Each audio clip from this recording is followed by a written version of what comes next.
The strongest person I know cannot peel a potato. The strongest person I know has trouble putting on her makeup. The strongest person I know needs a special key holder to turn the key in her car's ignition.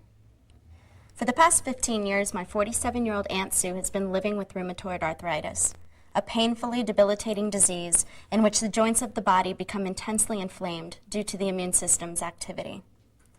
Yet despite the daily torments of this disease, my Aunt Sue is stronger than any woman or man I have ever met. Not a moment passes that my Aunt Sue is not confronted with this demon of a disease and reminded of her disability through the pills she must take and the pain she must endure. It hurts to stand, it hurts to walk, it hurts to sit. After an infinite number of failed medications, Aunt Sue is now undergoing her most aggressive treatment, which includes weekly oral chemotherapy. After half a dozen surgeries, her frail body is in need of still more. And yet, despite all of this, I can't recall ever hearing her complain about her fate. After all the indignities and inconveniences her illness has thrown at her, my Aunt Sue still finds the energy to devote much of her time not to herself, but to those less fortunate than her. This past Thanksgiving, for example, she helped organize a dinner for more than 500 poor and homeless people. My Aunt Sue, who has her medication put in non-child-proof containers so she can open them, helped coordinate a dinner for those in need. The picture I have painted of my Aunt Sue thus far is of a kind woman, a determined woman, a warm-hearted woman whose own suffering seems inconsequential when compared to that of others. This is all completely true. But here is something else about my Aunt Sue that makes me admire her so. Actually, it's what makes me love her as much as I do. At 5 feet 2 inches and 105 pounds with the spunk of a teenager, she introduces herself as Crazy Sue. And sometimes I'd have to agree with her.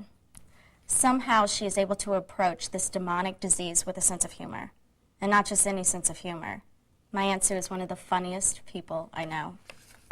Years ago, when the disease began to hit her really hard, one of the attorneys at her law firm asked her why she was limping. She told him she fell off a trapeze performing her weekend hobby. And he believed her. Following an ankle sprain and further complications, her ankle became deformed, and the arch of her foot completely collapsed. Whereas most people would wallow in their misery, Aunt Sue calls it her cartoon foot. My Aunt Sue has made a positive impression on countless people throughout her life, but I hope she knows how much of an impression she has made on me, and how much I admire her. I complain about trudging through the snow to class, but I'm walking, pain-free. I complain about driving my friends around town, but I'm steering the wheel, pain-free. I complain about the final exams I'll have to write, but I have the mobility in my wrist to write pain-free. I have learned from my Aunt Sue that I need to do a better job about being happy for the things that I have, rather than worrying about the not-so-perfect things in my life. Aunt Sue may call herself crazy, but I call her phenomenal. A joy to be around, and a reminder that having a physical disability in no way diminishes a person's spirit or inner beauty.